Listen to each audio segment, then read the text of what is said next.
Welcome in next class. तो पूरी class में देख रहे थे हम लोग आपनियों व इलेक्ट्रॉनिक विन्यास करना, किस प्रकार से इलेक्ट्रॉनिक विन्यास की जाती है वो आपनियों था आपका। तो जैसे स्कैंडियम 21 बराबर होता है आपका 1s2 2s2 2p6 और 3s2 3p6 और 4s2 और 3d1 हो जाता है ऐसे। और इसके टाइटेनियम 22 बराबर हो जाएगा आपका 1s2 2s2 2p6 3s2 3p6 4s2 और 3d2 आता है। इसमें याद रखिए 21 से 30 तक 21 के आखिर में एक आता है तो डी में 1 आता है, D1 विन्यास मिलता है। 22 में आखिर में 2 आता है तो D2 मिलता है। तो ऐसे आपका वैनेडियम 23 बराबर हो जाएगा 1s2 2s2 2p6 3s2 3p6 और 4s2 और 3d3 हो जाएगा। ऐसे क्रोमियम 24 बराबर हो जाता है आपका क्रोमियम 24 बराबर 1s2 2s2 2p6 3s2 3p6 4s2 और 3d4 हो जाएगा। और मैग्नीज 25 बराबर हो जाएगा आपका 1s2 2s2 2p6 3s2 3p6 4s2 और 3d5 हो जाता है। और आयरन 26 बराबर हो जाएगा आपका 1s2 2s2 2p6 3s2 3p6 और 4s2 और 3d6 हो जाता है। ऐसे कोबाल्ट 27 बराबर हो जाएगा आपका 1s2 2s2 2p6 3s2 3p6 4s2 और 3d7 हो जाता है। कोबाल्ट 27 बराबर ऐसा हो जाएगा।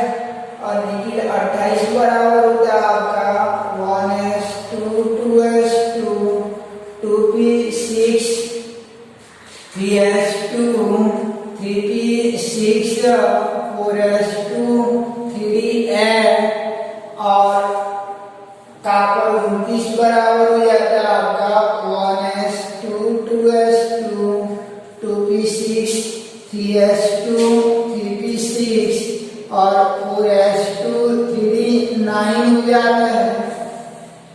और जिंक 30 बराबर हो जाएगा आपका 1s2 2s2 2p6 3s2 3p6 4s2 और 3d10 हो जाता है।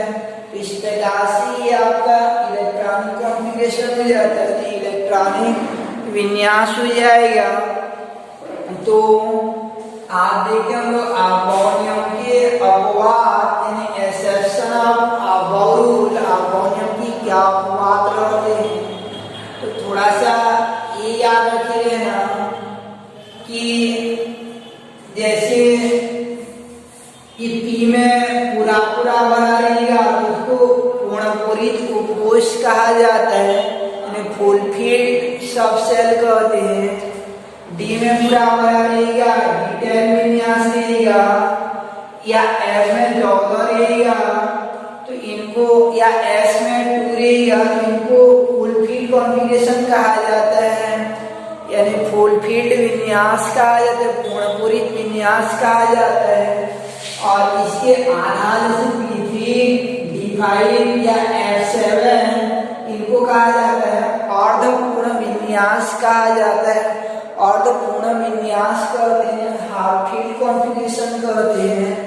तो इनके अतिरिक्त जो है ये फुल फील्ड और ये हाफ फील्ड, इनके अतिरिक्त P वाला जैसे P1 P2 P3 ऐसा यानी P4 ऐसा रहेगा P1 P2 P4 तो उनको आंशिकता भरा हुआ कहा जाता है, आंशिकता भरा हुआ कहा जाता है।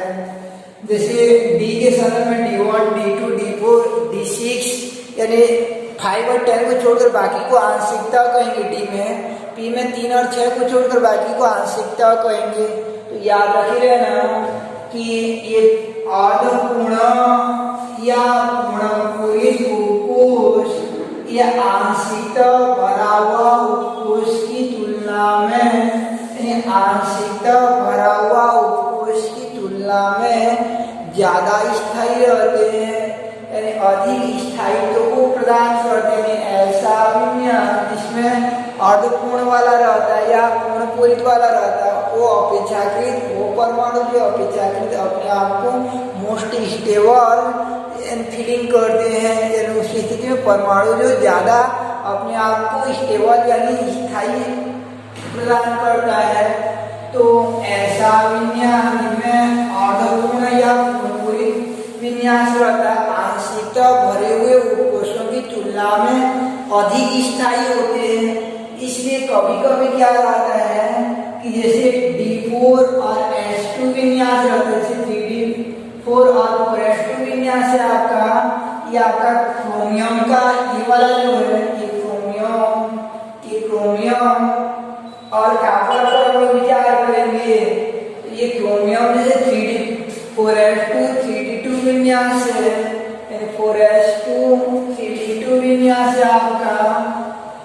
तो इस स्थिति में ये 4S2 3D4 विन्यास है, तो S से एक इलेक्ट्रॉन D में चला जाता है, S से एक इलेक्ट्रॉन D में चला जाता है, 4S1 और 3D5 विन्यास मिल जाता है, यानी 4S1 3D5 विन्यास मिल जाता है। तो 4S1 और 3D5 विन्यास मिल जाता है ताकि ये D वाला जो है अर्धपूर्ण हो सके, ताकि D वाला अर्धपूर्ण हो सके। इसलिए कुछ तत्व जो है इस प्रकार के विन्यास को प्रसिद्ध करते हैं जिससे इनका इलेक्ट्रॉनिक विन्यास में आंशिकता परिवर्तन हो जाता है, जैसे कि अर्गोनियम का अपवाद कहा जाता है। इसलिए क्रोमियम का बदल कर ऐसा हो जाता है आपका क्रोमियम 24 का हो जाता है 1s2 2s2 2p6 3s2 3p6 और 4s1 और 3d5 विन्यास हो जाता है। ऐसे ही कॉपर वाला में भी ऐसा होता है। कॉपर वाला में कैसा होता है आपका कि कॉपर वाला में कैसा होगा कि S से इलेक्ट्रॉन D में चला जाता है, तो इसमें भी परिवर्तन हो जाता है 1s2 2s2 2p6 3s2 3p6 और 4s1 और 3d10 हो जाता है। इस प्रकार कॉपर वाला में चेंजेस हो जाता है, परिवर्तन हो जाता है, जिन्हें कि अर्गोनियम का अपवाद कहा जाता है। जिन्हें अर्गोनियम का अपवाद कर तो ऐसा भी माइंड में क्वेश्चन मतलब उल्टा नहीं हो सकता है क्या कि S इधर जाता है, तो जैसे ये D6 है तो इधर आके यहाँ ये D वाला पास नहीं कर सकता क्या, तो इधर S में जो मैक्सिमम आता है तो और अंदर नहीं आ सकता, यानी S में और नहीं आ सकता, इसलिए D6 वाला नहीं होगा। D4 वाला में S से इलेक्ट्रॉन क्या होता है D में चला जाता है, जैसे D5 विन्यास हो जाता है। तो इस प्रकार के विन्यास को क्रोमियम कॉपर इनको याद रखे रहना, इनको अर्गोनियम का अर्गोनियम के अनुसार जो सामान्य इलेक्ट्रॉनिक विन्यास होता है उस नियम का ये उल्लंघन कर देते हैं, उस नियम का पालन नहीं करते हैं, इसलिए इनको अर्गोनियम का अपवाद यानी एक्सेप्शन ऑफ अर्गोनियम कहा जाता है। अगर अर्गोनियम का अपवाद करते हैं तो ऐसा अपवाद का कारण क्या करता है कि अर्धपूर्ण या पूर्ण भरा हुआ उपकोष जो है आंशिकता भरा हुआ उपकोष की तुलना में अधिक स्थायी होता है, जिससे इस प्रकार का यह यानी इलेक्ट्रॉनिक विन्यास में परिवर्तित हो जाता है, जिससे अर्गोनियम का अपवाद कहते हैं। तो क्वेश्चन आ जाएगा अर्गोनियम का अपवाद मीन्स यानी क्या होता है समझाइए बोल के। तो अर्गोनियम के अपवाद में कि अर्धपूर्ण या पूर्ण भरे हुए उपकोष आंशिकता भरे हुए उपकोषों की तुलना में अधिक स्थायी होते हैं, यानी उपकोषों के स्थायित्व नियमानुसार अर्धपूर्ण या पूर्ण भरे हुए उपकोष आंशिकता भरे हुए उपकोषों की तुलना में अधिक स्थायी होते हैं। अतः कुछ तत्व अपने सामान्य इलेक्ट्रॉनिक विन्यास से विचलित होकर नवीन इलेक्ट्रॉनिक विन्यास प्रदान करते हैं, नवीन इलेक्ट्रॉनिक विन्यास देते हैं, जिन्हें कि अभाव नियम का अपवाद कहते हैं। तो इसके अंतर्गत आता है आपका क्रोमियम और कॉपर आ जाता है। क्वेश्चन जैसे आ जाए क्रोमियम का सही इलेक्ट्रॉनिक विन्यास देखिए क्या होगा बोले से, तो ये वाला हो जाएगा, इसमें D5 और 4s1 दिखता रहेगा तो वो सही होता है। या ये क्रम को बदल भी दिया जाता है D5 और 4s1, तो ऐसा भी रहने से सही रहता है। तो इस प्रकार से यानी D5 वाला जो है क्रोमियम का और D10 वाला जो है कॉपर का वो वास्तविक या सही इलेक्ट्रॉनिक विन्यास हो जाता है।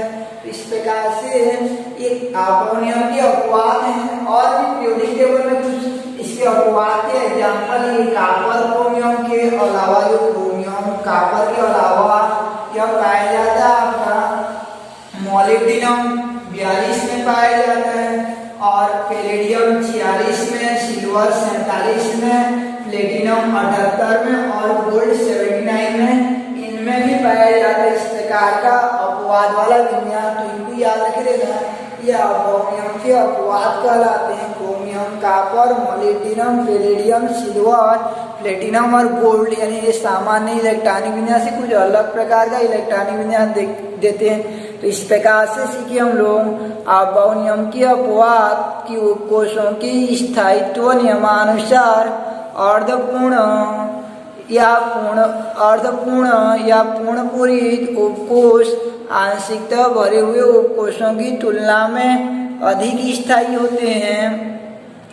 अतः कुछ तत्व अपने सामान्य इलेक्ट्रॉनिक विन्यास से विचलित होकर नवीन इलेक्ट्रॉनिक विन्यास देते हैं, जिन्हें कि अभाव नियम के अपवाद कहते हैं। इनके अपवाद हो जाते हैं chromium, copper, molybdenum, silver, platinum, palladium और गोल्ड। तो क्रोमियम कॉपर का इलेक्ट्रॉनिक विन्यास परिवर्तित हो जाता है।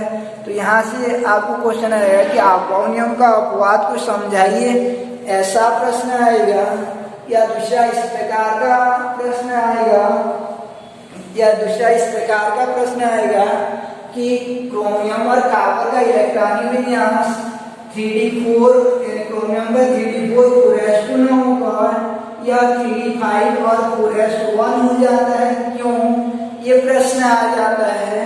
तो उसका आंसर क्या हो जाएगा कि ये अभाव नियम के अपवाद होते हैं। तो लिखना क्या पड़ेगा कि उपकोषों की स्थायित्व नियमानुसार अर्धपूर्ण या पूर्ण पूरित उपकोष सामान्य आंशिकता भरे हुए उपकोषों की तुलना में अधिक स्थायी होते हैं। जैसे कुछ तत्व अपने सामान्य इलेक्ट्रॉनिक विन्यास से विचलित होकर नवीन इलेक्ट्रॉनिक विन्यास देते हैं, जिन्हें कि अभाव नियम के अपवाद कहते हैं। इसके अंदर कॉपर और क्रोमियम आते हैं, इसलिए इनकी इलेक्ट्रॉनिक विन्यास में परिवर्तित होकर 3d5 4s1 हो जाता है। तो ये था आपका अभाव नियम के अपवाद। अब हम लोग ये सीख चुके हैं, इलेक्ट्रॉनिक विन्यास करना सीख चुके हैं। तो याद रखे रहना, इलेक्ट्रॉनिक विन्यास करना सीख चुके हैं। तो इलेक्ट्रॉन पहले s में भरता है, बाद में d में भरता है। 4s में पहले इलेक्ट्रॉन जाता है, तो ये इलेक्ट्रॉन विन्यास को ऐसा भी लिखा जा सकता है 1s2 2s2 2p6, यानी दो वाला खत्म होने के बाद एक बार अल्पविराम चिन्ह देते हैं 1s2 2s2 2p6, और उसके बाद जो है आपका 3s2 3p6, और ये d वाला को पहले लिख देते हैं 3d1 और 4s2, यानी 3 वाला खत्म होने के बाद एक बार अल्पविराम चिन्ह देते हैं। लेकिन ध्यान रखना कि p खत्म होने के बाद जो दो इलेक्ट्रॉन s में भरता है और s में भरने के बाद जो है ये d में आता है। इसलिए बोरबोरी योजना में कैसा होता था कि नया कोष में 2 इलेक्ट्रॉन भर जाता था और फिर पीछे के कोष में इलेक्ट्रॉन भरते थे। इसलिए ऐसा विन्यास के कारण वहां पर हमको देखने को मिलता था, यानी ये 2 वाला पास में लिखेंगे, 3 वाला पास में लिखेंगे और 4 वाला पास में लिखेंगे।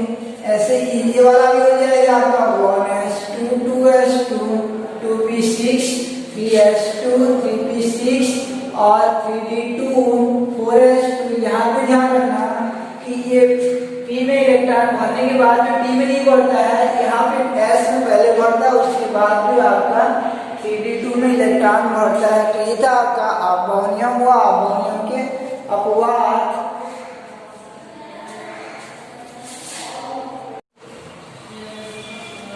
अब आबाऊ नियम के उपरांत अब देखते हैं हम लोग कि हुंडिका यानी कक्षकों में इलेक्ट्रॉन वितरण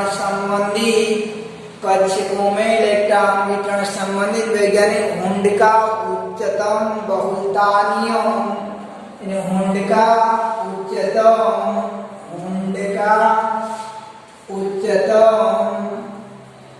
बहुलता नियम यानी हुंडिका उच्चतम बहुलता नियम की कक्षकों में इलेक्ट्रॉन डिस्ट्रीब्यूशन से रिलेटिव हुंडिका मैक्सिमम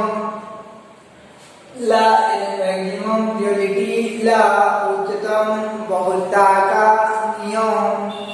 तो उच्चतम बहुलता के नियम के पहले थोड़ा सा ये याद रखे रहना कि कक्षकों को कैपिटल में ऐसा ब्रैकेट में दर्शाया जाता है, यानी एक तो डिब्बा बनाया जाता है कक्षकों के लिए। एस का एक ही कक्षक रहता है, इसलिए एस का एक ही डिब्बा बना दिया जाता है।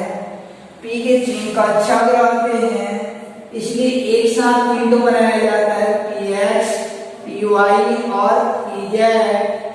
ऐसे डी के आपका 5 कक्षक रहता है, तो 5 तो बनाया जाता है, D X Y Y Z, D X Y Y Z, D Z X, D X square minus Y square और डी जेड स्क्वायर।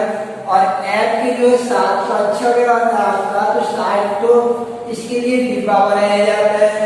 इस प्रकार कक्षकों के लिए आपका यानी इस प्रकार ब्रैकेट यानी डिब्बा बनाया जाता है, जिसके लिए यानी वर्ग खाने बनाए जाते हैं।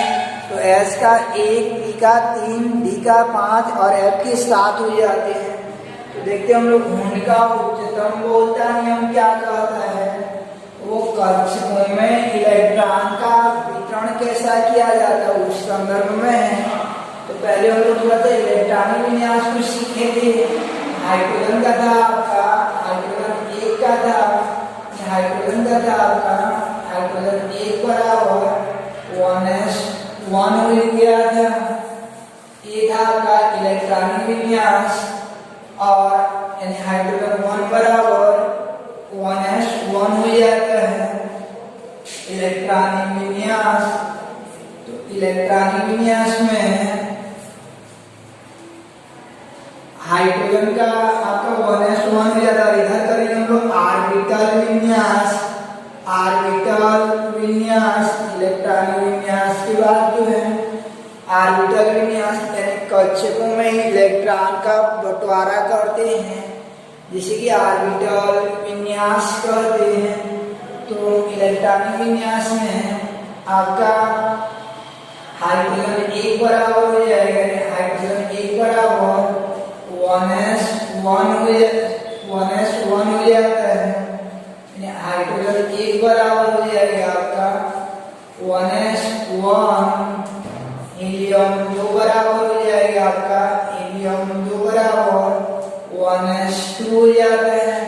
और लिथियम 3 बराबर हो जाएगा आपका 1s2 2s1, लिथियम 3 बराबर 1s2 2s1। और बेरिलियम 4 बराबर हो जाता है आपका 1s2 2s2 हो जाता है, 1s2 2s2 हो जाएगा। तो इनके लिए ऑर्बिटल बनाएंगे। तो हाइड्रोजन के लिए यानी हाइड्रोजन का केवल एक ही कक्षक है, एक ही कक्षक में इलेक्ट्रॉन भरा हुआ है, इसलिए एक तो एस कक्षक के लिए एक ही डिब्बा बनाएंगे। ऐसे हीलियम के लिए भी एस है, तो इसके लिए एक ही डिब्बा बनाया जाता है हीलियम के लिए। रही बात लिथियम के बारे में विचार करेंगे, तो लिथियम के लिए 2 एस कक्षक है, 1s और 2s। तो 1s के लिए एक डिब्बा बनाएंगे हम लोग, 1s के लिए एक बनाएंगे और 2s के लिए एक बनाएंगे। अब बेरिलियम के लिए क्या करेंगे, ये 1s के लिए एक तो बनाएंगे और 2s के लिए एक बनाते हैं। तो ये आपका बेरिलियम हो गया। बोरान पर विचार करते हैं, बोरान 5 बराबर होता है आपका 1s2 2s2 2p 1 हो जाता है, 1s2 2s2। तो एस का एक ही 1s के लिए एक, 2s के लिए और 2p के लिए हो जाएगा आपका, यानी p के लिए हो जाता है 3 टू ऑर्बिटल को साथ साथ बनाया जाता है, तीनों ऑर्बिटल को साथ साथ बनाते हैं। अब आगे जैसे देखेंगे कि बोरान के बाद जो है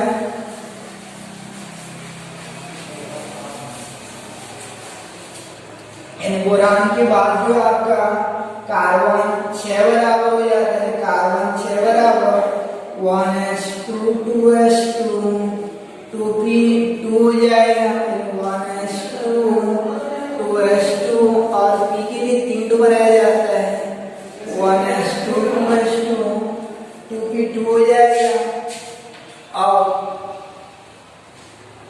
कार्बन के लिए हो गया, नाइट्रोजन 7 के लिए बनाएंगे तो नाइट्रोजन 7 के लिए 1s2 2s2 2p3 तो 1s 2s और p के लिए 3 होता है, p के लिए 3 हो जाएगा आपका 1s 2s।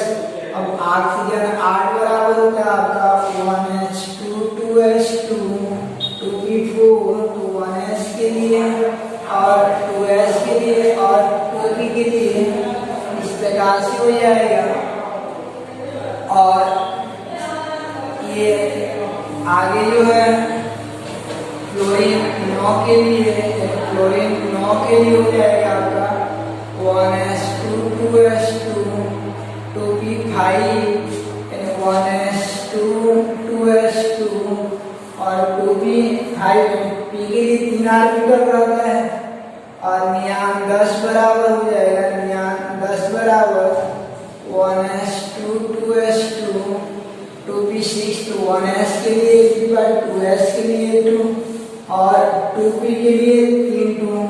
तो इन कक्षकों में आपको इलेक्ट्रॉन का बंटवारा करना है, यानी इलेक्ट्रॉन का वितरण करना है। किस प्रकार से करेंगे इलेक्ट्रॉन का वितरण, तो ये पहला जो डिब्बा रहता है आपका 1s रहता है, ये हीलियम की हाइड्रोजन के लिए, हीलियम के लिए, लिथियम के लिए। दूसरा वाला होता है आपका 2s रहता है और ये p का 2px 2py और 2pz का अक्षर होता है, 2px 2py और 2pz का अक्षर हो जाएगा।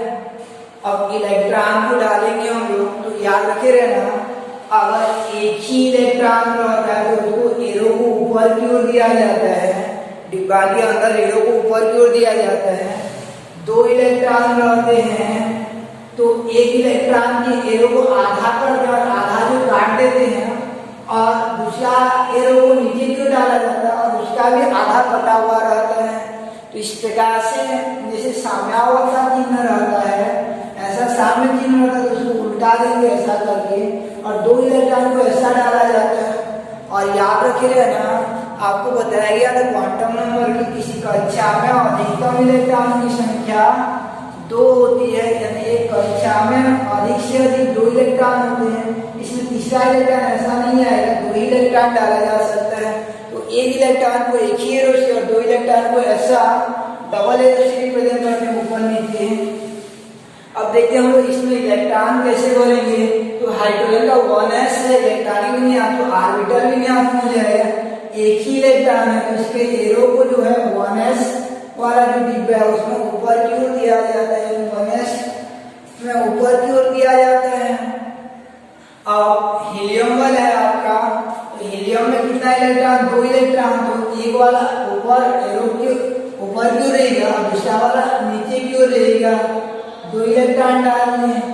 अब लिथियम पर विचार करते तो लिथियम पर क्या हो जाएगा आपका कि लिथियम में ये 1s में 2 इलेक्ट्रॉन है तो एक तो नीचे यानी ये 2 इलेक्ट्रॉन 1s में डाला जाएगा और 2s में कितना इलेक्ट्रॉन है, 1, तो 2s में 1 इलेक्ट्रॉन है तो इसको एरो ऊपर की ओर जाएगा, 1s और 2s में ये डाला गया। अब ये 1s और 2s में डाला गया, 1s और 2s में डाल देते हैं। अब बेरिलियम पर विचार करेंगे तो बेरिलियम के 1s में 2 इलेक्ट्रॉन है और 2s में 2 इलेक्ट्रॉन है, यहाँ तक तो कोई दिक्कत नहीं होती, कोई भी नियम का पालन करना नहीं पड़ता है।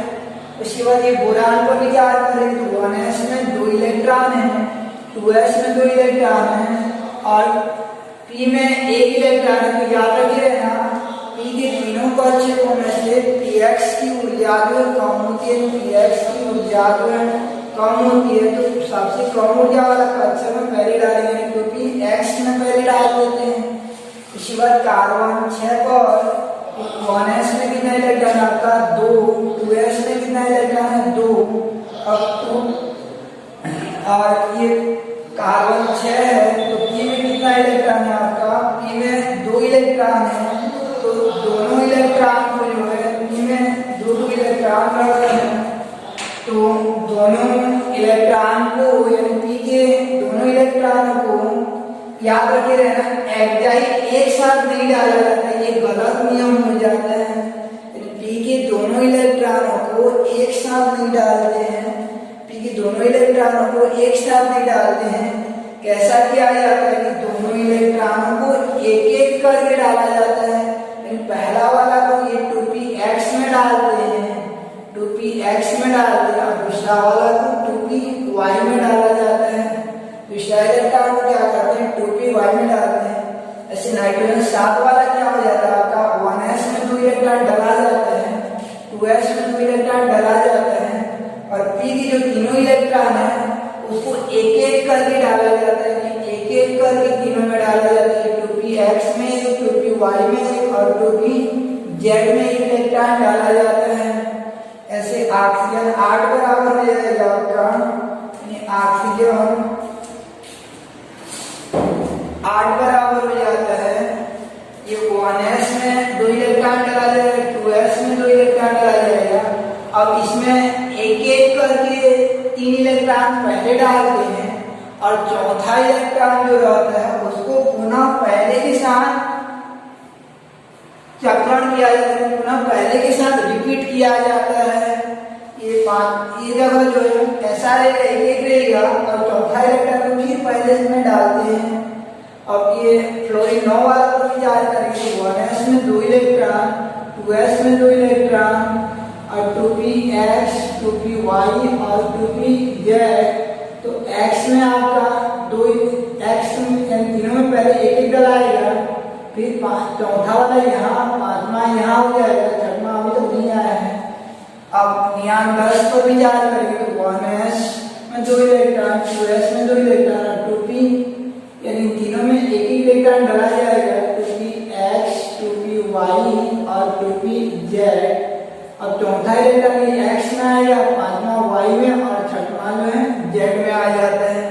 तो इस प्रकार से यहाँ पे क्या कहता है कि अगर यानी यहाँ पे नियम ये लागू होता है, जैसे कार्बन 6 से लागू होता है कि दोनों इलेक्ट्रॉन एक साथ नहीं डलाते हैं, एक ही जगह पर नहीं डलाते हैं, इनका ऊर्जा लगभग समान रहता है। px, py और pz, px, py और pz इनकी ऊर्जा समान रहता है लगभग। तो इस समान ऊर्जा वाला कक्षकों में इलेक्ट्रॉन एक एक करके बढ़ते जाते हैं, यानी एक एक करके बढ़ते जाते हैं। अगर इलेक्ट्रॉन बच जाएंगे एक्स्ट्रा हो जाता है, जैसे अधिक हो गया कि आपका ऑक्सीजन 8 में, तो पुनः पहले के साथ विपरीत चक्रण करते हुए बढ़ते जाते हैं, पुनः पहले के साथ, पुनः पहले कक्षक के साथ विपरीत चक्रण करते हुए बढ़ते जाते हैं। इसी को उन्होंने नियम के रूप में प्रतिपादन किया, जैसे कि उनका उच्चतम बहुलता नियम कहते हैं। इसी को वैज्ञानिक द्वारा एक नियम के रूप में प्रतिपादन किया गया, जिसे उनका उच्चतम बहुलता नियम कहते हैं।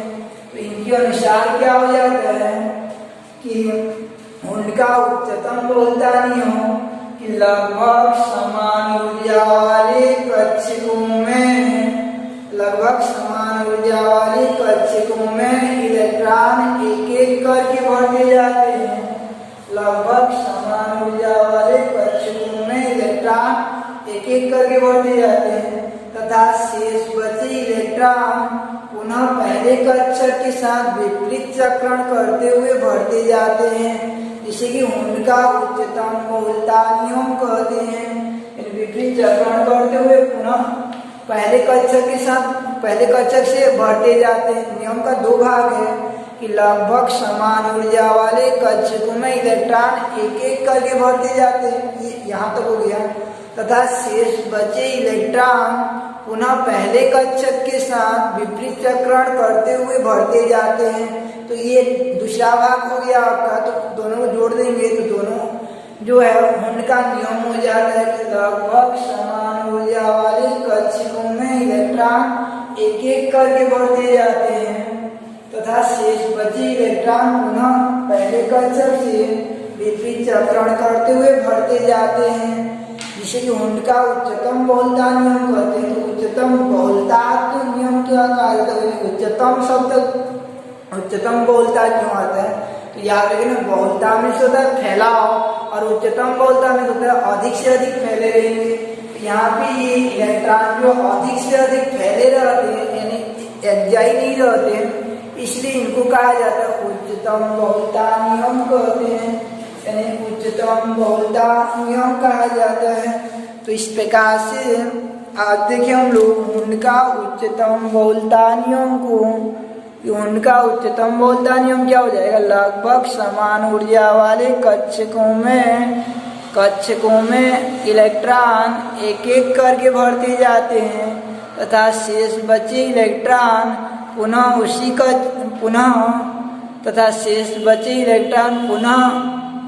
उसी उपकोष के पहले कक्षक से विपरीत चक्रण करते हुए बढ़ते जाते हैं, यानी विपरीत चक्रण करते हुए आगे बढ़ते जाते हैं। तो इस प्रकार ये बोरान का करेंगे, यानी बोरान से आप ये नियान 10 तक इनका एग्जाम्पल हो जाता है, यानी नियान 10 तक इनका एग्जाम्पल हो जाएगा। बोरान 5 से नियान 10 तक ये एग्जाम्पल हो जाता है। तो ये था आपका उनका उच्चतम बहुलता नियम की लगभग समान ऊर्जा वाले कक्षकों में इलेक्ट्रॉन एक एक करके बढ़ते जाते हैं, वह शेष बचे इलेक्ट्रॉन पुनः पहले कक्षक से यानी उसी उपकोष के पहले कक्षक से यानी लगभग समान ऊर्जा वाले कक्षकों में इलेक्ट्रॉन एक एक करके बढ़ते जाते हैं तथा शेष बचे इलेक्ट्रॉन पुनः उसी उपकोष से पहले कक्षक से विपरीत चक्रण करते हुए आगे बढ़ते जाते हैं, इसलिए उनका उच्चतम बहुलता नियम का एक एक करके दिया जाता है और शेष बचे इलेक्ट्रॉन को पुनः पहले से फिर आगे बढ़ाया जाता है विपरीत दिशा में जो है।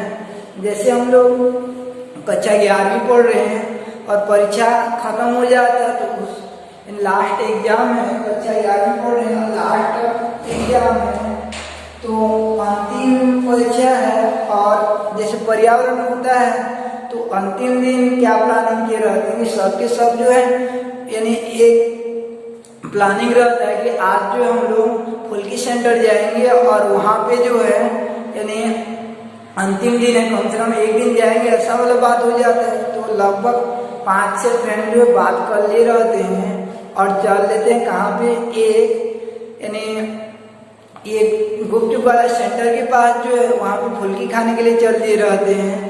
तो सबके साथ एक साथ जाके खड़े हो जाते हैं, तो एक साथ जाके खड़े हो जाते हैं तो वहाँ पे वो क्या करता है कि 5-6 जन जैसे खड़े हुए हैं, तो जब वह यानी फुल्की वाला जो है जब देता है तो क्या करता है कि सबको यानी किसी एक को एक साथ पकड़ा देता है कि क्या करता है यानी एक जने के लिए बनाता है फिर दूसरा के लिए बनाता है, ऐसा नहीं रहता। वो क्या करता है सबको एक एक तो कटोरा दे देता है, उसके बाद एक तो बनाता है पहले को दे देगा, फिर एक तो बनाएगा दूसरे को दे देगा, फिर एक तो बनाएगा तीसरे को दे देगा, फिर ऐसे 6 तक हो जाएगा।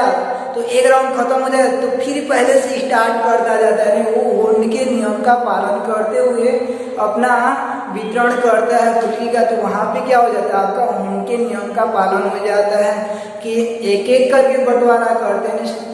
सभी विद्यार्थी एक ही क्लास के रहते हैं, समान ऊर्जा वाला कक्षक रहते हैं, तो समान ऊर्जा वाले कक्षकों में इलेक्ट्रॉन एक एक करके बढ़ते जाते हैं और शेष बचे इलेक्ट्रॉन पुनः उसी उपकोष के पहले कक्षक से विपरीत चक्रण करते हुए बढ़ते जाते हैं। इसी को उनका उच्चतम बहुलता नियम कहा जाता है। जैसे फुल्की सेंटर में एक एक करके देते हैं, फिर खत्म हो जाने पर फिर एक एक करके दिया जाता है, तो वो कूंड का नियम हो जाता है। तो कल अंतिम नियम को पढ़ेंगे, चैप्टर का एंडिंग पॉइंट को जो है यानी पाउली का अपवर्जन नियम एक है। उसके पहले क्वांटम नंबर जो पढ़ेंगे, कोई क्वांटम संख्या का न्यूमेरिकल यानी क्वांटम संख्या कैसे ज्ञात किया जाए उसके बारे में पढ़ेंगे। आगे क्वेश्चन है कि जैसे एक ऑर्बिटल है और एक कक्षक में 2 ही इलेक्ट्रॉन होते हैं। तो एक कक्षक में 2 इलेक्ट्रॉन होते हैं, तो कक्ष यानी इलेक्ट्रॉनों पर तो समान आवेश होता है, इलेक्ट्रॉन पर भिन्न आवेश होता है, तथापि दोनों इलेक्ट्रॉन एक ही कक्षक के अंदर कैसे रह जाते हैं, ये एक प्रश्न है। तो उक्त प्रश्न का उत्तर क्या हो जाता है कि इलेक्ट्रॉन एक ही कक्षक में, 2 इलेक्ट्रॉन जो एक ही कक्षक में है, किंतु एक इलेक्ट्रॉन जो दक्षिणावर्ती परिक्रमा कर रहा है, तो दूसरा इलेक्ट्रॉन जो वामावर्ती परिक्रमा कर रहा है, दूसरा इलेक्ट्रॉन जो वामावर्ती परिक्रमा कर रहा है, तो दोनों इलेक्ट्रॉन एक दूसरे के विपरीत दिशा में चक्रण करते हैं, जिससे एक दूसरे के द्वारा उत्पन्न चुंबकीय क्षेत्र यानी कोई गतिशील कण यानी कोई आवेशित कण गति करता है या घूमता है तो चुंबकीय क्षेत्र उत्पन्न करता है। तो दोनों इलेक्ट्रॉन द्वारा उत्पन्न चुंबकीय क्षेत्र एक दूसरे के प्रभाव को निरस्त कर देते हैं, एक दूसरे को निरस्त कर देते हैं। ना तो ये इधर धकेल पाता है, ना ही इधर धकेल पाता है, यानी दोनों एक दूसरे प्रभाव को निरस्त करते, नष्ट नहीं करते। नष्ट करना में समाप्त कर देना और निरस्त करना में उनके प्रभाव को यानी प्रभावहीन कर देना। जैसे 2 जने लड़ते रहते हैं, एक जन इधर से धकेलेगा और दूसरा उधर से धकेलेगा, तो कोई टच का मस नहीं होगा, तो एक दूसरे को प्रभावहीन कर देंगे, निरस्त कर देंगे, नष्ट नहीं करते हैं। नष्ट करना नहीं होता, उनको खत्म कर देना। तो यहाँ पे दोनों एक दूसरे के प्रभाव को निरस्त कर देते हैं, कैंसल कर देते हैं, नष्ट नहीं करते हैं। और इस प्रकार प्रभाव को निरस्त कर देने पर ना तो ये इसको धकेल पाता है, ना ही दूसरा इलेक्ट्रॉन इसको धकेल पाता है। दोनों जो एक ही कक्षक में इस प्रकार घूमते रहते हैं, दोनों जो एक ही कक्षक में विपरीत दिशा में परिक्रमा करते हैं। जैसे छोटे बच्चे खेलते रहते हैं, क्या खेलते हैं, दोनों एक दूसरे के हाथ को पकड़े रहते हैं, गोल गोल घूमते रहते हैं, ऐसे करते हैं। तो उस दौरान जो ना तो इधर खिंचवाता है ना उधर जाता है। तो उसी प्रकार इलेक्ट्रॉन क्या होता है, एक कक्षक में 2 इलेक्ट्रॉन विपरीत दिशा में चक्रण करते रहते हैं।